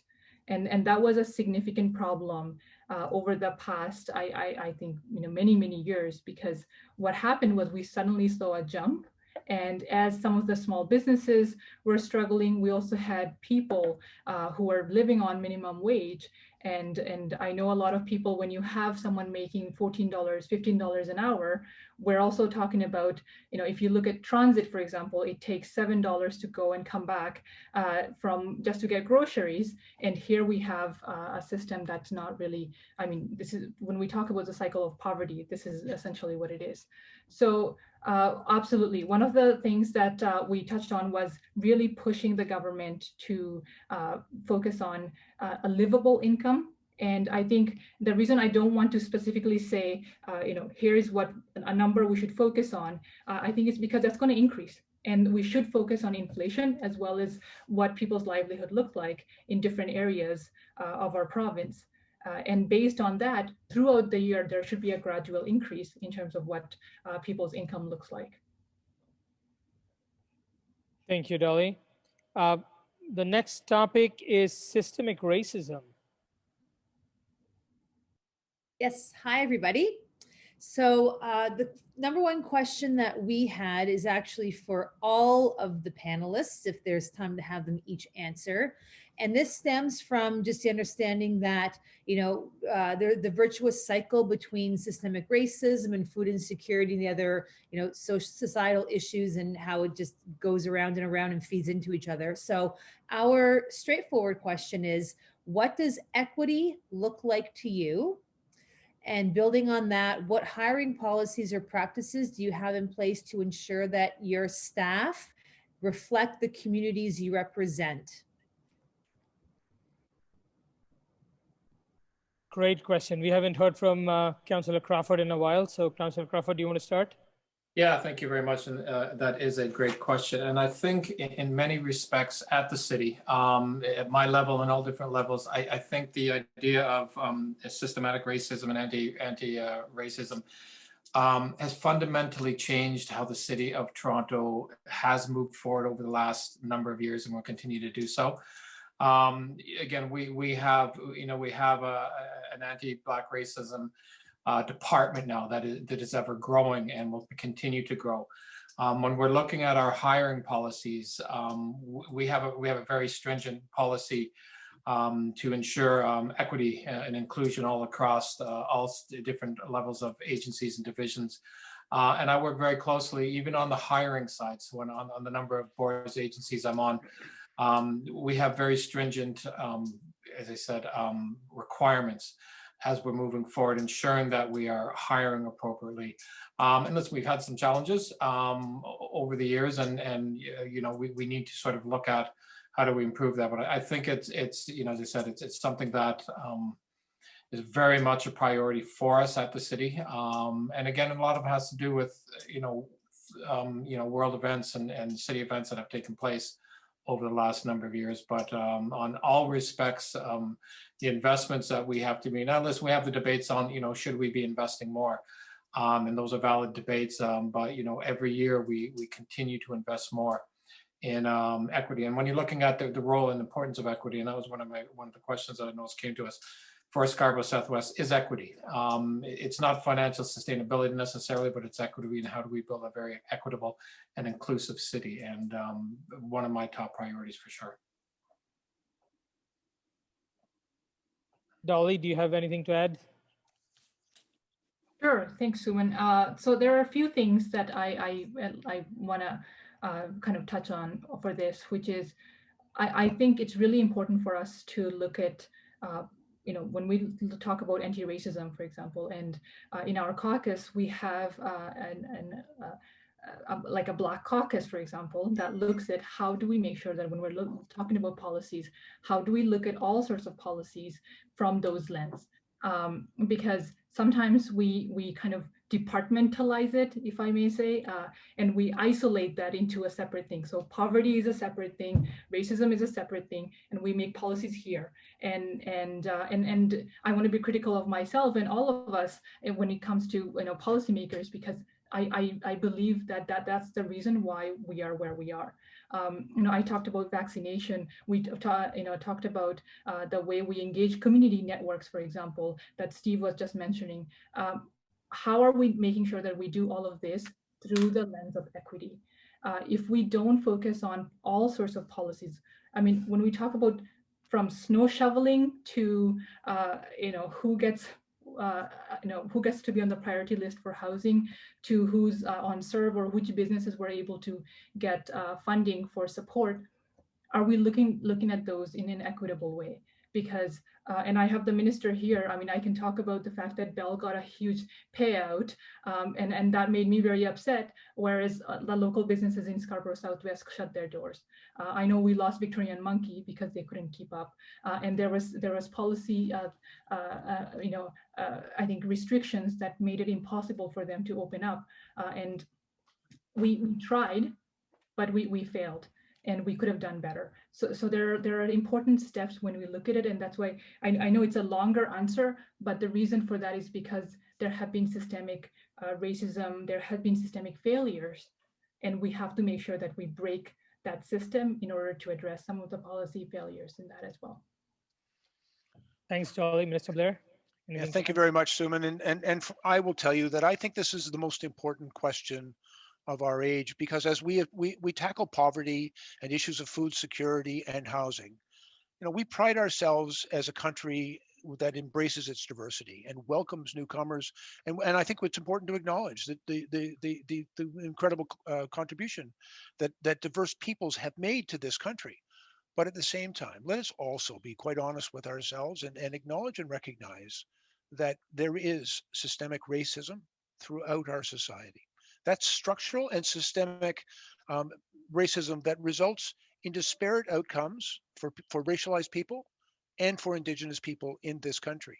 And it impacts on all of our critical systems in our economy, but in the criminal justice system, in health, in education, and in income. There is still in this country systemic and structural barriers and impediments and social conditions that give rise to disparate outcomes for diverse people. And I think that's one of the great challenges that we face as a society, to make sure that we create a more fair society. And I think there are some very important things. I'd like to very quickly talk about some of the things that I think are necessary. When I was the chief of police in Toronto, recognizing that we served an incredibly diverse city, I thought it was really important to have a diverse police service. And when I talk about diversity, I'm just not talking about diversity of gender and race, but I'm also talking about diversity of language, of culture, of faith, of cultural competency. People who know what it's like to live and serve a diverse community.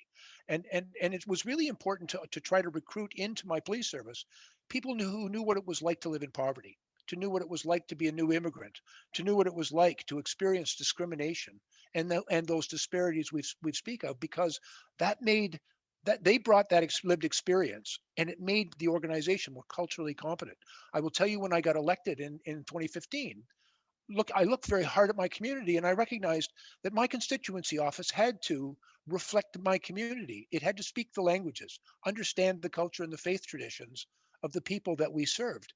And I will tell you, and I think quite appropriately and necessarily, I've tried to bring people into that office who do in fact reflect the diversity of Scarborough Southwest.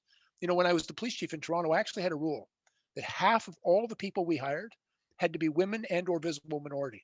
Because if you're going to make a change, you have to make structural change within the organization.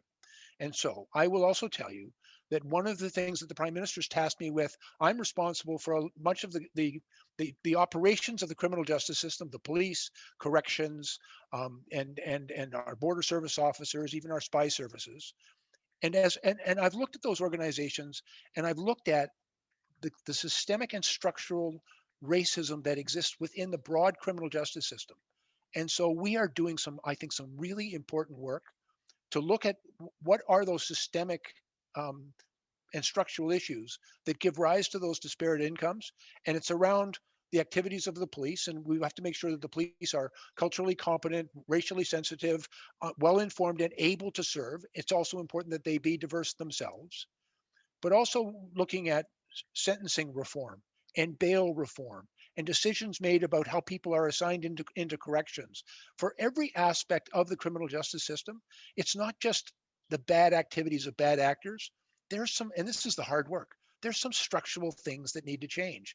And I think about the same thing in the health system, the education system, in our income systems, in food security and housing. All of these, we experience systemic and structural racism.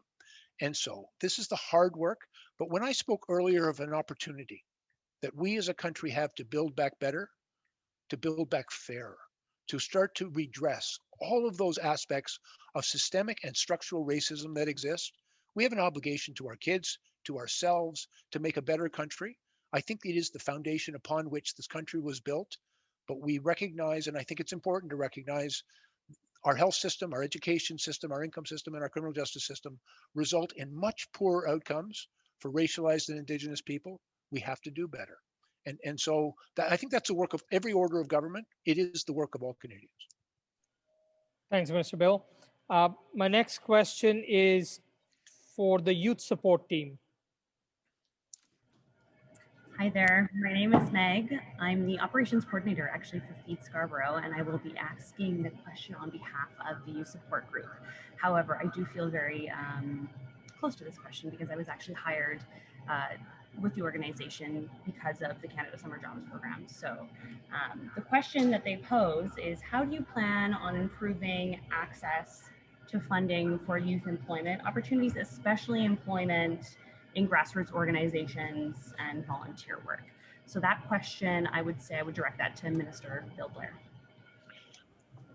And Meg, thanks for the question. And I love meeting people that have benefited. Like one of the best parts of the summer that I kind of missed last summer because of the COVID was going around and visiting all the places where Canada, the summer employment people were situated, and asking them about their experience and their aspirations and what it was going to mean to them. I think it's one of the most important things that we can do is give young people that first opportunity. I also really like that your first opportunity through the jobs program was to work in service to your community. Like that'll just make you not just a better employee, but a better person and a better citizen. And so I think that's the coolest program. I'm really pleased that in Scarborough Southwest, we more than tripled the amount of money we put into the Canada Suburbs program because I think it's so valuable. It supports young people in their first job opportunity, but it supports incredible organizations that benefit tremendously from bringing those young people in. But let me also say that there's a number of other important things that we have to invest in. Part of it is helping people in acquiring the right jobs and the right skills to the jobs that they aspire to. And so skills training is also really important. And I will tell you, there's a number of initiatives in Scarborough Southwest. There's some great people that run a program up at West Scarborough in job skills training and then connecting people to jobs appropriate to those new skills. And so I think that's really important because, you know, creating job opportunities, really what we're looking for is giving people an opportunity to find meaningful work, well-paid work. And I'll go back to Dolly's point. I actually support a much higher minimum wage. We're doing it in federally regulated industries. But when I think about all of these people who are doing such and during COVID, we started to finally realize how important all those otherwise low-income people, low-income workers, how important they are to us. But it's important to recognize that when they go home at the end of the week, they don't have enough money to pay their rent and feed their families. And so we have to do better. And so wage subsidy and support is also important, also to help people in their education and jobs connections. I don't know whether I answered your question, but I'm very pleased to meet you and to know that that's how you connected into community service. It was through that program. We'll continue to support it. By the way, just posted, and my office will have some details on it for every organization in Scarborough Southwest who has an opportunity to hire somebody this summer. We'll make sure that we connect them to that funding. Amazing. Thank you, Minister. I think we applied for next year as well. You'll get it. So thank you. I think the next topic will be mental health, addiction, and food access.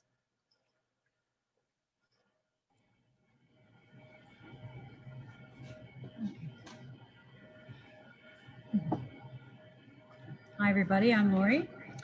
We've talked about food security, poverty, housing, mental health, and addiction, and how they intersect as issues, and COVID. But we have another epidemic that's going on, and that's the opiate epidemic. And this question goes to Bill and Dolly and Gary. What can we see from all levels of government to address the opiate epidemic?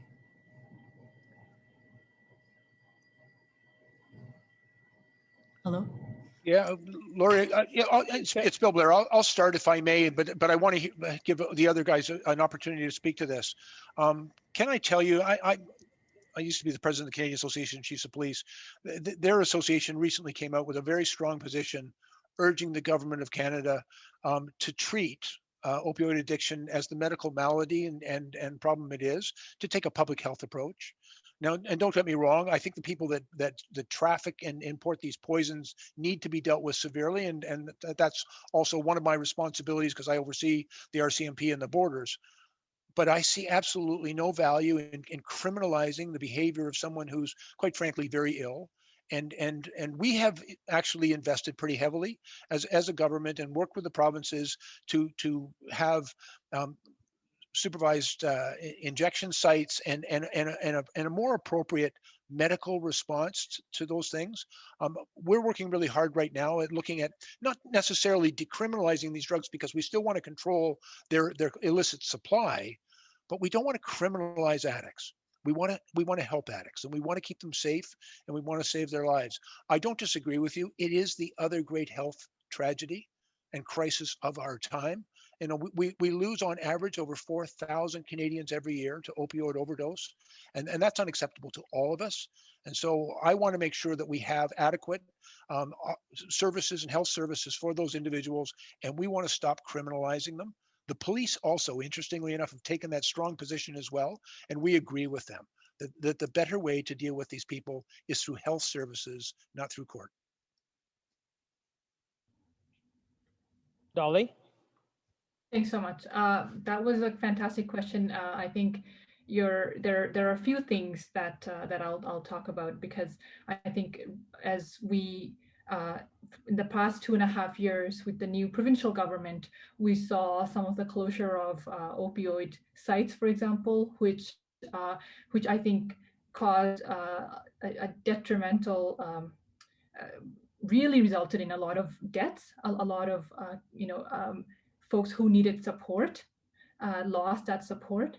We had medical professionals come forward and talk about how that was important. So I just want to say that that's one component as well. So obviously addressing some of the immediate need is important, making sure that we have enough support services, systems there, people who are professional, who are there ready to serve, are able to do that job.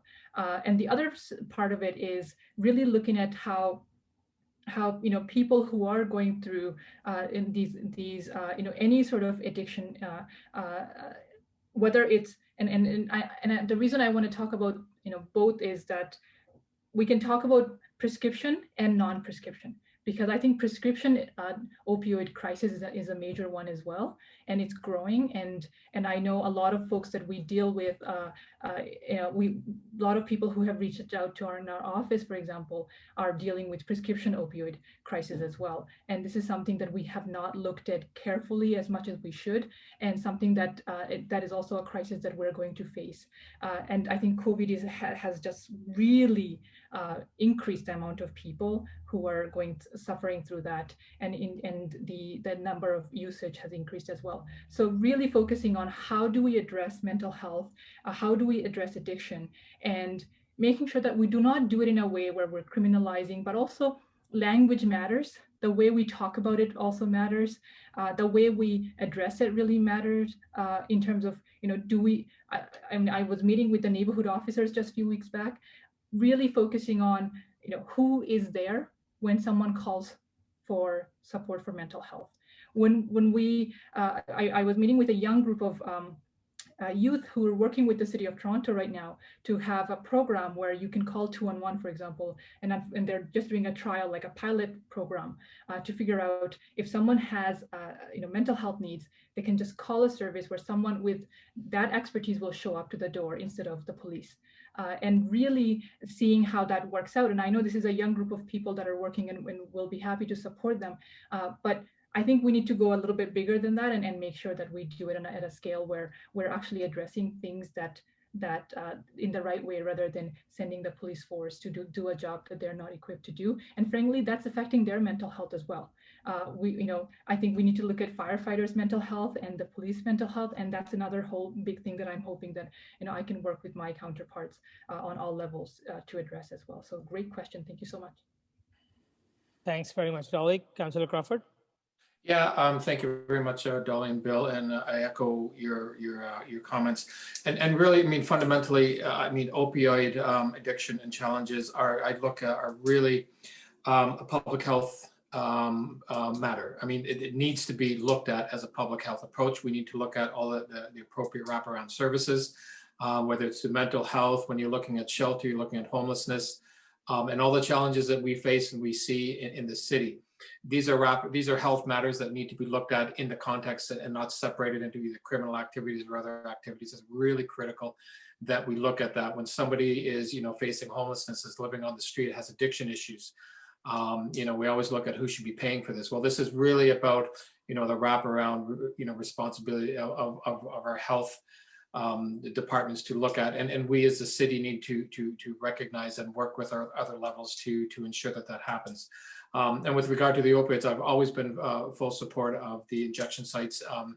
Critically important to allow the kind of supports that are needed for individuals who are going through, mental health issues, opioid issues, whether they're family members or whoever they end up being, those challenges are out there. And I think that, again, going back to that, this is a health matter. This is part of our health system that we need to really look at, providing those kind of services that, if you come into a hospital, you're going to be treated by a doctor. You also need to look at those individuals, who are struggling with opioid addiction, or living on the street. And it's how do you provide those services to ensure that they're safe, and ultimately giving them the kind of provide the services to beat the addictions that they need to be there. But bottom line, this is a health matter that we need to it needs to be a full wraparound health issue. Awesome. Thanks, Councillor Crawford. The last group is education.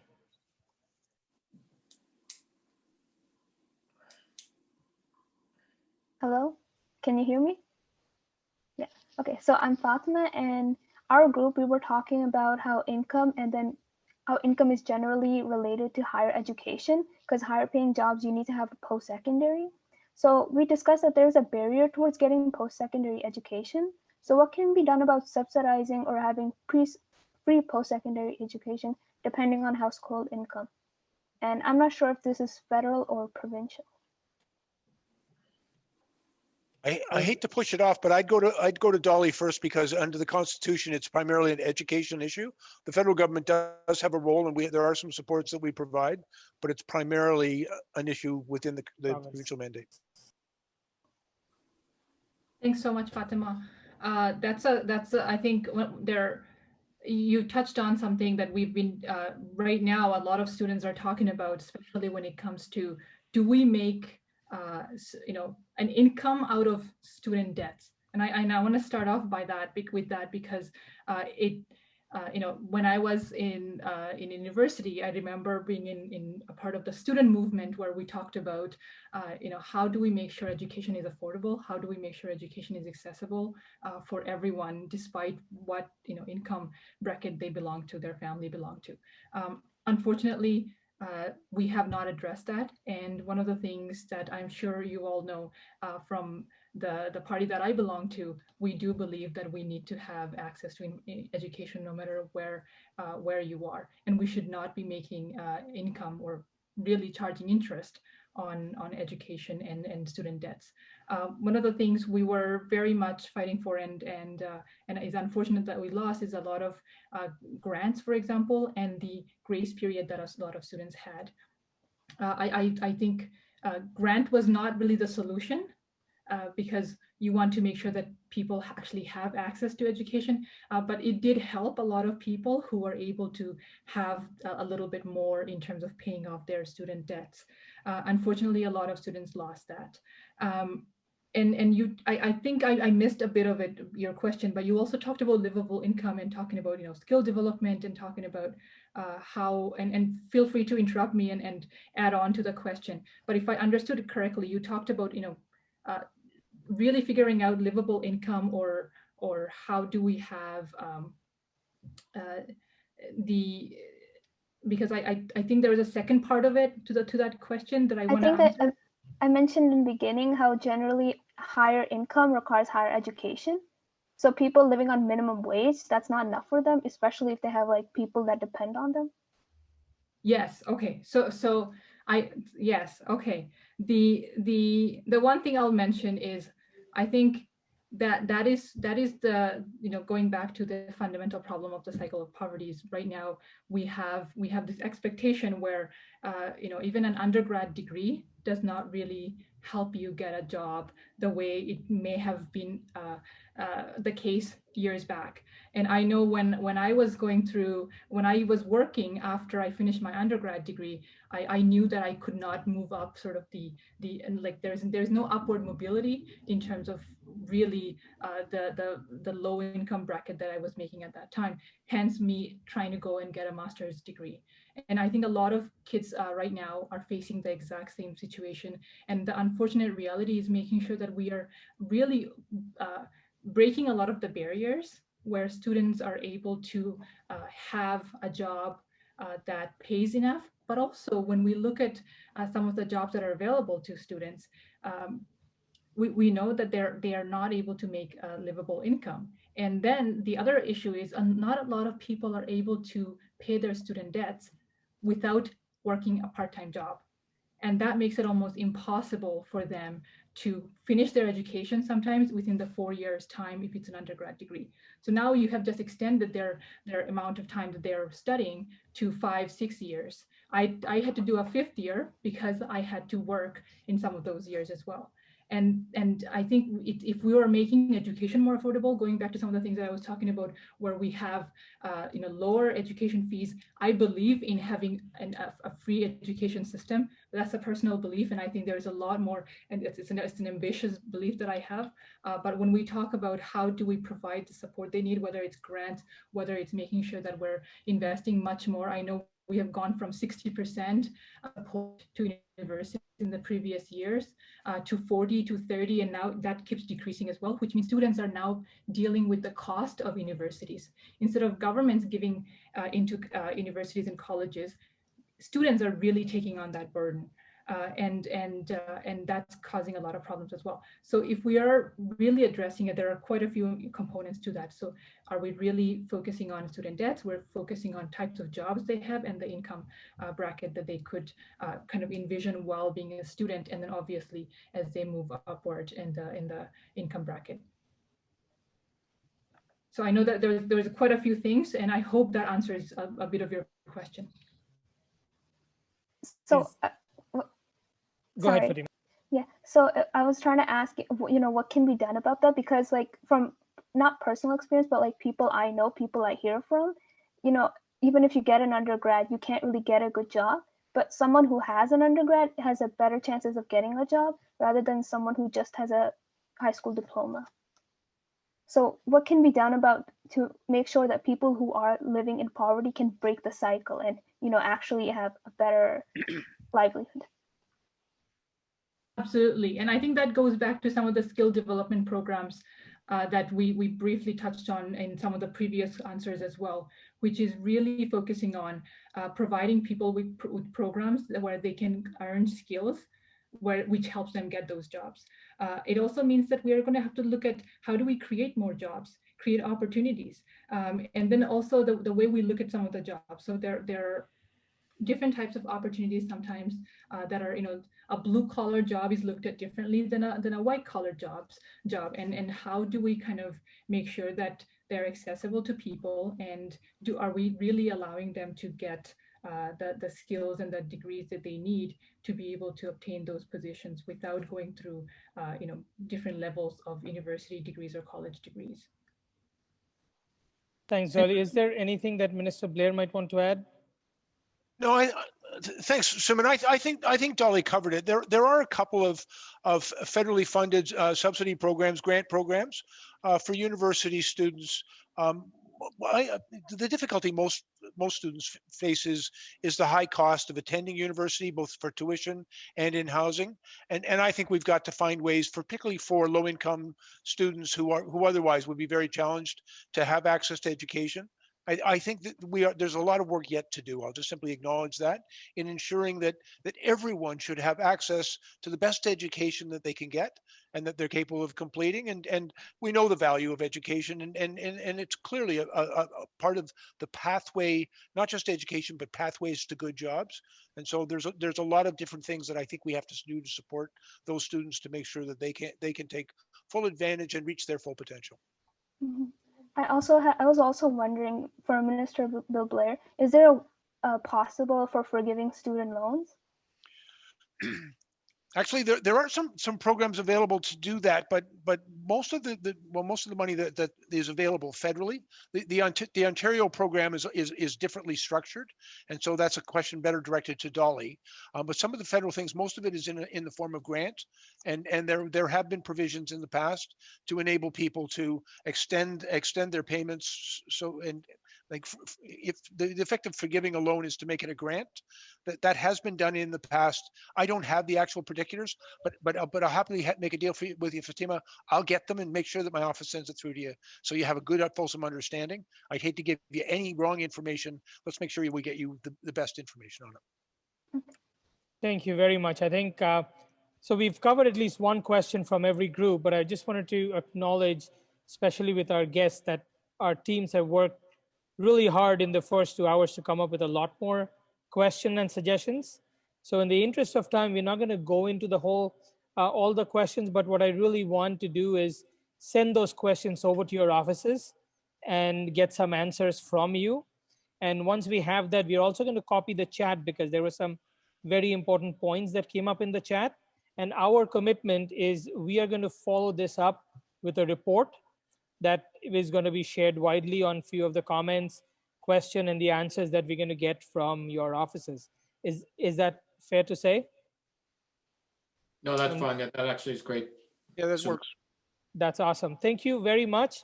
Is there any last words that any of our guests wants to say before we wrap up?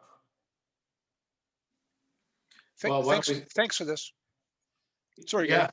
No, again, thank you for the opportunity to be here with Dolly and Bill, and really all of you folks out here. If it wasn't for you, with the leadership of many of you, not singling out anybody, it's your kind of leadership and advocacy that really impacts the sort of change that I think we all need, and you need to continue doing that. When we're looking at the three of us as decision makers, it's the kind of advocacy that we see at a local level, and a lot of it is very local. You'd be surprised how local decisions or the decisions we make, the advocacy comes from the local components. So, hats off to all of you for the work that you're doing, and thank you. I'll just echo the same thought and say thank you to all of you. Thank you to Feed Scarborough, to Suman, the entire team, and to all of you for coming up with the questions. There are a lot more. I feel that we need to go in and unpack in terms of some of the great questions that you've had. Just thinking about Fatima, thinking about what Steve was talking about, I would love to sit down and actually have a longer conversation on each of those topics, because I think there are quite a few components to that we need to address. And I just gave my email address on the chat function here on Zoom as well. So I'd love to hear from you and obviously see some of the question. And I'll end by saying thank you for organizing an event on this topic, because at the end of the day, poverty itself is much more expensive than any of these programs that we're talking about, any of the initiatives, the policy changes.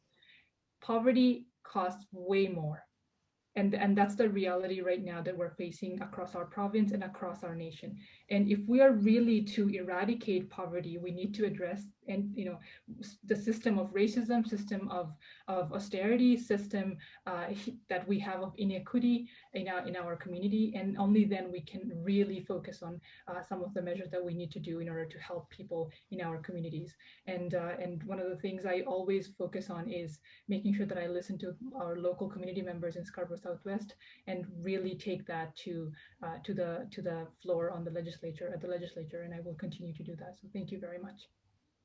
And I would like to say thank you, Minister Blair, Dolly, and Councillor Crawford, for your time and spending time with us.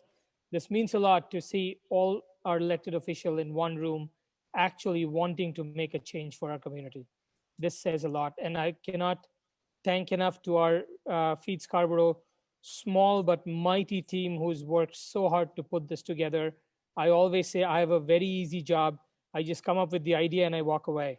And it is them who's actually making it happen. So, and a tremendous thanks to a whole group of volunteers that we have who comes here every day to help actually execute our programs, but also has helped tremendously in organizing this event. So thank you all, and thanks everybody who took their time from your busy schedule to join us this evening, because we are all in this together, and we can only make a difference if we actually work together to find a solution. So thank you everybody, good night, and thank you for your time.